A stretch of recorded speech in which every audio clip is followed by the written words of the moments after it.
My name is Dana Rissler-Fritz. I'm the undergraduate program director and clinical professor in speech language hearing sciences.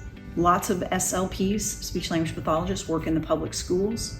Lots work in clinics with a range of population, and then many work in the hospitals with people that have had traumatic injuries or have neurodegenerative diseases. I think a lot of people first think that it's a field where you work with people that have articulation problems, like can't say their S or can't say their R, or people who stutter. I think that's really what most people think at first look or when they hear the title. But we work with a lot of different people. So from birth to end of life, we work with people that have speech problems, that have language problems, so language development problems or language delay. We work with people that have voice problems, voice disorders. Also work with people that have swallowing problems, and that starts in the beginning of life, maybe when you're born premature and need to learn how to swallow. We have specialists who do that all the way to the maybe near to end of life. It's the whole range of life and lots of different things besides just an articulation problem or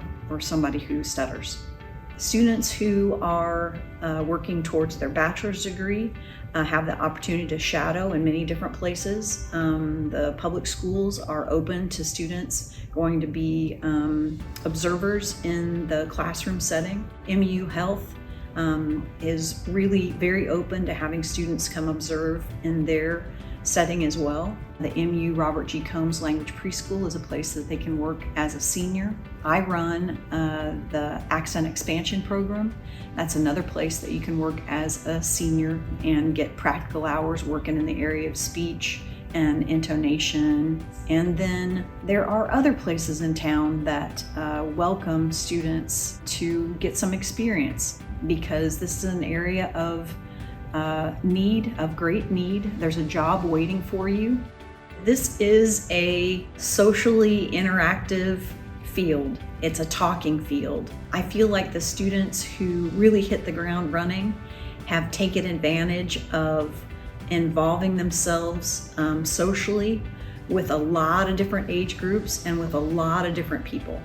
It's been a real pleasure to meet my students and to enjoy the nerdy things that I enjoy about speech and language, but also try to set them on the course to, I think, a very rewarding career.